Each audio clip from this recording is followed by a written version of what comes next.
محافظ الدقهلية حسام الدين إمام في توفير منافذ البيع للمواطنين في الدقهلية. النهاردة برنامج سينما السياسة هيروح ويشوف منافذ اللحمة ومنافذ الخضروات، وإزاي اللحوم البلدي بتاعت بلدنا بتتباع بأرخص الأسعار وبأجود اللحوم، وإزاي بتتقطع وإزاي بتتعمل وإزاي بكل حاجة. هنرصد لكم بالصوت والصورة إيه اللي بيتم في منفذ البيع للحوم في محافظة الدقهلية.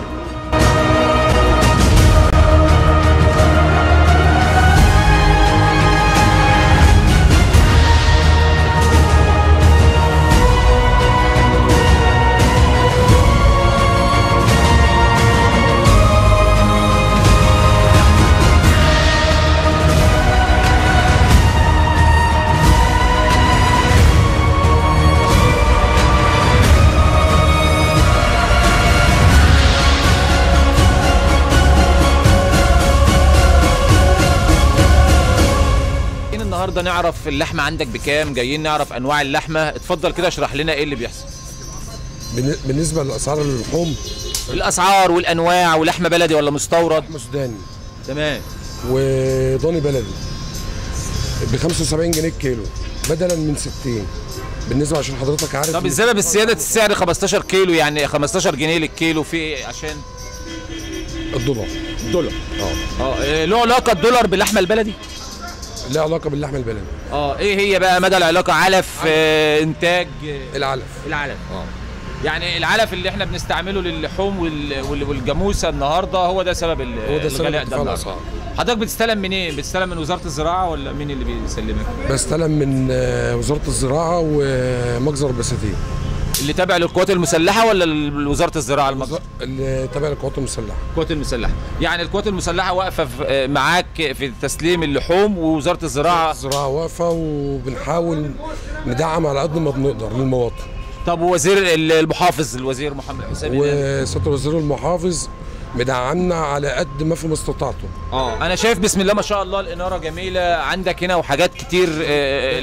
جميع الموافقات وجميع اي كماليات للتدعيم بالنسبه لتثبيت اسعار اللحوم بسعاده الوزير المحافظ مساندنا على قد فوق استطاعته كمان. مفيش اي مشاكل؟ طيب مفيش اي طلبات طالبها منه؟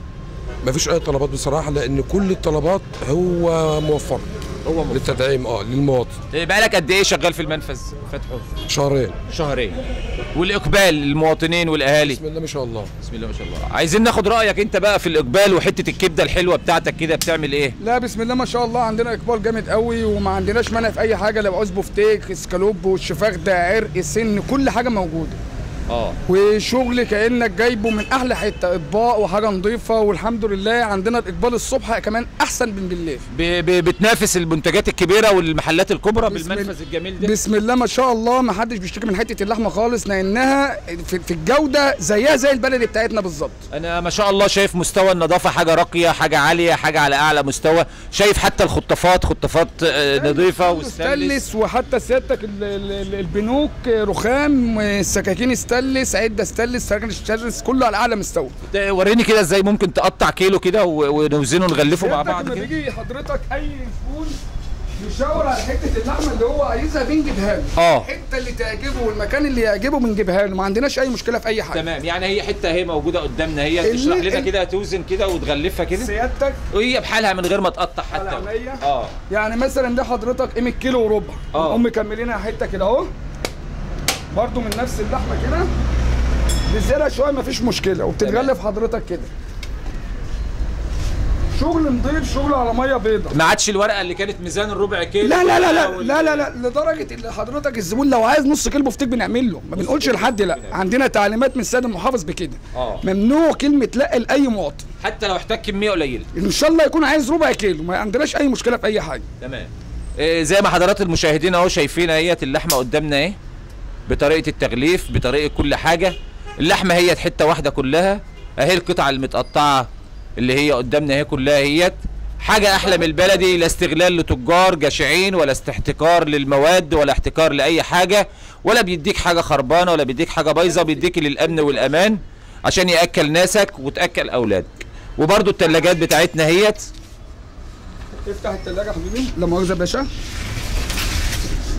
كل اللحم كلها هي، لان طبعا كلها اعزائي المشاهدين لحوم بلدي، فالتلاجة بتبقى فاضيه علشان ما بيبقاش فيها حاجه مستورده ولا الكلام ده ولا الحاجات دي كلها.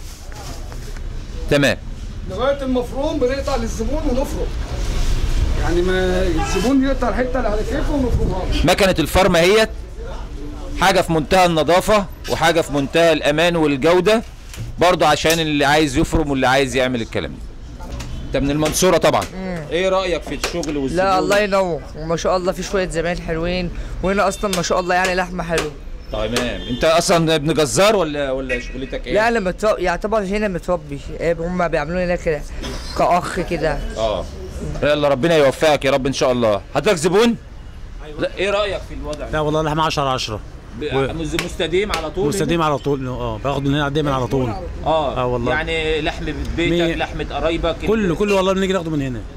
بتشتكي من حاجه طيب؟ لا بسم الله ما شاء الله كل حاجه هنا كويسه، والناس هنا كويسين ومحترمين. والاسعار؟ الاسعار مناسبه للجميع. للجميع الحمد لله. يعني لو ما كانش كده ما كناش كنا خدنا من هنا. طيب في حاجه كلمه عايز توجهها للمسؤولين، نقول لهم زودوا المنافذ، تقول لهم استمروا على حاجه، في حاجه؟ استمروا على كده وربنا يقويهم يا رب دايما. يا رب ان شاء الله. ومعنا احد المواطنين.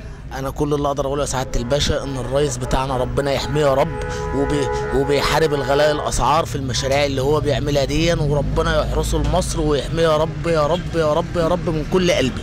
هتقول ايه لمحافظ الدقهليه؟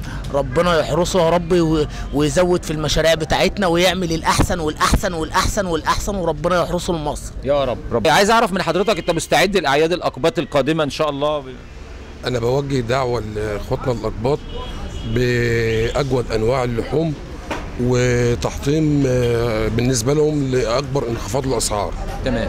واقول لهم كل سنه وهم طيبين في اعيادهم كلها.